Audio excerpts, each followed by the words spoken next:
नमस्कार, आप देख रहे हैं वाडला एक्सप्रेस। मैं हूं दीपक बाल। बहुत दिनों बाद मुलाकात हो रही है और 2024 का जो लोकसभा चुनाव था उसके परिणाम कल आने वाले हैं।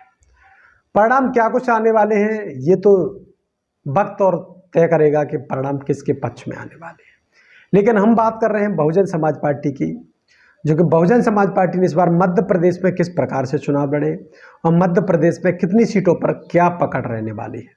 अगर आप चैनल पर नए हैं तो चैनल को सब्सक्राइब करिए, फेस को फॉलो करिए और इंस्टाग्राम पर भी हमें फॉलो कर सकते हैं। तमाम खबरों के लिए बाडला एक्सप्रेस लगातार आपके साथ रहा है। लोकसभा का चुनाव हो, चाहे विधानसभा का हो, चाहे समाज के मुद्दों की बात हो, लगातार आपके बीच में काम करता रहा है और करता भी रहेगा।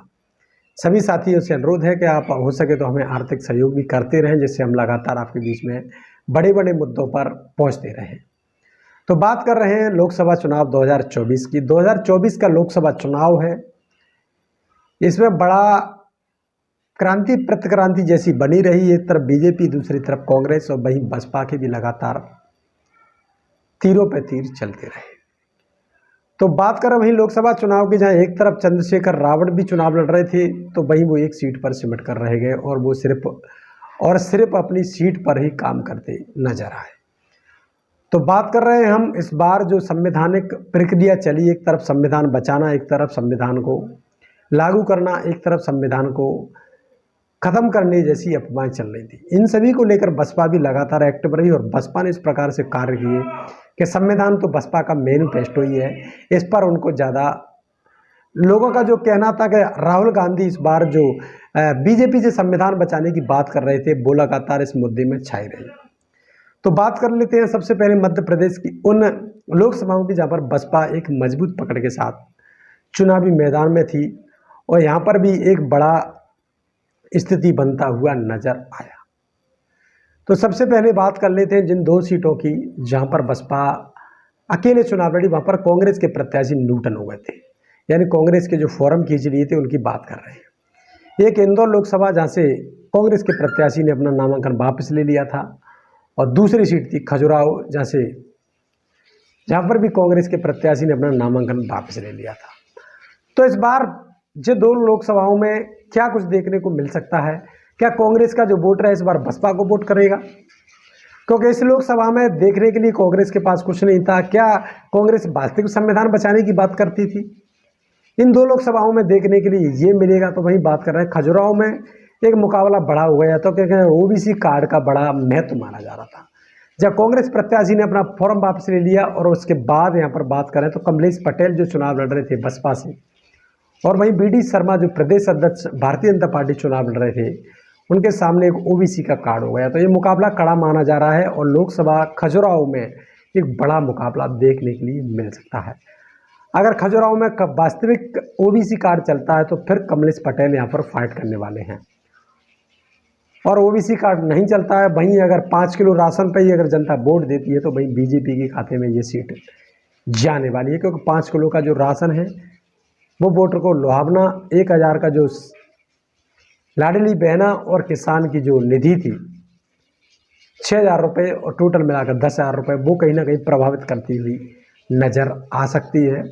लगातार लोगों का कहना है कि ईवीएम भी यहाँ पर खेला कर सकती है, तो कुछ ईवीएम का भी दोष माना जा सकता है। पोलिंग बूथ पर भी तमाम घपले होते हैं, उनको भी माना जा सकता है।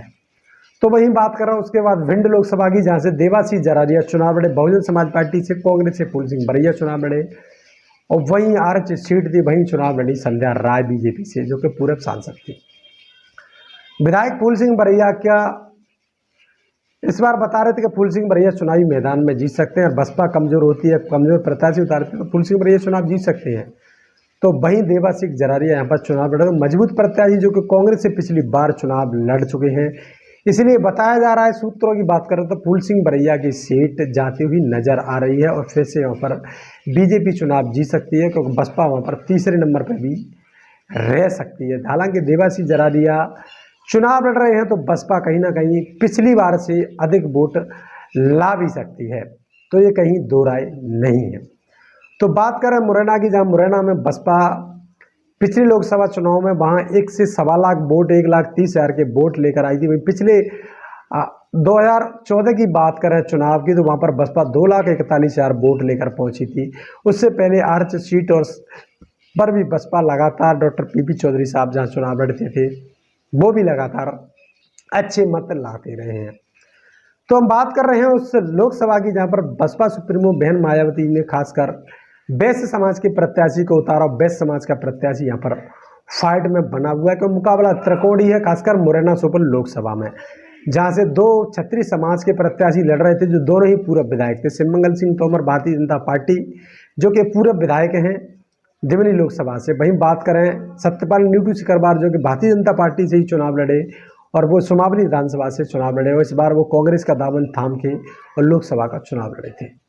तो कांग्रेस से जहाँ न्यूटू सिकरवार चुनाव लड़ रहे, भारतीय जनता पार्टी से शिवमंगल सिंह तोमर चुनाव लड़ रहे थे। तो दोनों का ही मुकाबला कड़ा रहा है। वहीं बसपा का जो प्रत्याशी रमेश गर्ग एकदम से कांग्रेस पार्टी से, जहां उनका टिकट चल रहा था, कांग्रेस से टिकट ना मिलने के बावजूद वो बसपा में शामिल हुए।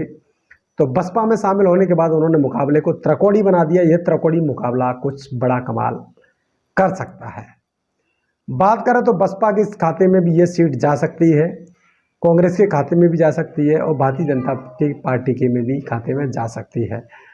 अगर यहाँ पर ईमानदारी से अगर चुनाव लड़ा गया होगा तो फिर ये भारतीय जनता पार्टी के खेमे में सीट जाने वाली नहीं है। अगर इस पर कहीं किसी प्रकार की कोई डाउट रहता है, किसी प्रकार का जो जनता लगा रही है आरोप अगर वो होता है, तो फिर ये भारतीय जनता पार्टी के खेमे में सीट जा सकती है। क्योंकि भारतीय जनता पार्टी का जो वोटर माना जाता है वैश्य वर्ग इस बार बसपा के साथ चला गया, और वहीं जो क्षत्रिय वर्ग था वो 2 खेमों में बट गया, ब्राह्मण वर्ग भी 2 खेमों में बटा हुआ, दलित समाज का वोट भी 2 खेमों में बटा हुआ है, लेकिन वो 30 और 70 के हेरफेर में रहा है। बसपा को 70% मिल सकता है, वहीं अन्य पार्टियों को 30%, 20%, कांग्रेस को 10%, भारतीय जनता पार्टी को भी जा सकता है। तो इस सीट पर बड़ा मुकाबला देखने के लिए मिल सकता है, बाजी कोई भी मार सकता है। त्रिकोणी मुकाबले में कौन बनेगा सांसद, तो यहाँ पर बात कर रहे हैं बालाघाट लोकसभा की, जहाँ पर कांग्रेस पार्टी को छोड़कर पूर्व विधायक, पूर्व सांसद कंकज मुंजारे जो कि बसपा में शामिल हुए और उन्होंने दमदारी से चुनाव लड़ा। हालांकि ये सीट भी मजबूत स्थिति में बताई जा रही है, तो बसपा इन सीटों पर मजबूत है। वहीं सतना में भी मुकाबला कड़ा माना जा रहा है। नारायण त्रिपाठी वहाँ पर चुनाव लड़ रहे हैं और इस सीट पर एक बड़ा हॉट सीट बताई जा रही थी कि मध्य प्रदेश की सबसे हॉट सीट अगर कोई है तो वो सतना है। वहाँ पर कांग्रेस से चुनाव लड़ रहे थे सुखलाल कुशवाहा के बेटे, और वहीं भारतीय जनता पार्टी से चुनाव लड़ रहे थे।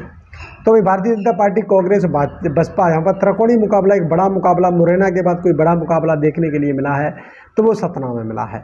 सतना बालाघाट के जो मुकाबले हैं उनमें कहीं भी कुछ भी हो सकता है, नारायण त्रिपाठी भी बाजी मार सकते हैं।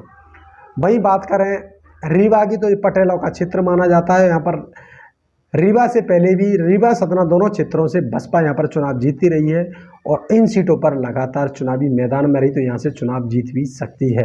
यहाँ पर चुनाव लड़ रहे थे बसपा के अभिषेक पटेल, युवा साथी हैं, और युवा जो चुनाव लड़े उनकी चुनावी भूमिका थी वो एक मजबूत भूमिका थी, और पटेलों का वोट एक बड़े स्तर पर माना जाता है, इसलिए इन सीटों पर एक बड़ा घमासान मचा हुआ है। तो बात कर रहे हैं 6 सीटों की, जहाँ पर बसपा मजबूत है।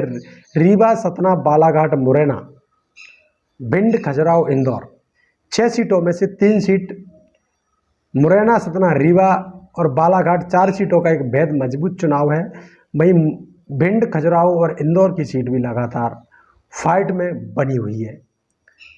बसपा यहाँ पर अपना सम्मान भी बचा सकती है। बात करें अगर खजुराहो, इंदौर की खासकर बात करें तो यहाँ पर कांग्रेस के प्रत्याशी नहीं थे, इसीलिए क्या कांग्रेस ने, वास्तविक कांग्रेस के लोगों ने बसपा को वोट दिया है। लगातार बताया जा रहा है तो नोटा को वोट करेंगे, लेकिन नोटा कोई विकल्प नहीं है, विकल्प है प्रत्याशी। जिस प्रकार से बहुजन समाज पार्टी लगातार कहीं अगर बसपा का प्रत्याशी नहीं होता तो वहाँ का वोट कांग्रेस को ट्रांसफर हो जाता है, लेकिन क्या कांग्रेस का ट्रांसफर वोट हुआ है बसपा के लिए, तो ये देखना बेहद बाकी है। कल चुनाव के रिजल्ट आने वाले हैं। इससे पहले एक बड़ी अपडेट है कि मध्य प्रदेश में बसपा के पास जो 7 सीट हैं उनमें से 4 सीटों पर मुकाबला त्रिकोणी है और उन सीटों पर मुकाबला फाइट का है 3 पर। तो किन सीटों पर बसपा विजयी करने वाली है, लगातार हमारे फेसबुक, यूट्यूब और इंस्टाग्राम पर बने रहिए, हमें फॉलो करिए, सब्सक्राइब करिए और ज़्यादा से ज़्यादा वीडियो को शेयर करिए। तो देखते रहिए वार्डल एक्सप्रेस। मैं हूं दीपक, बहुत बहुत धन्यवाद।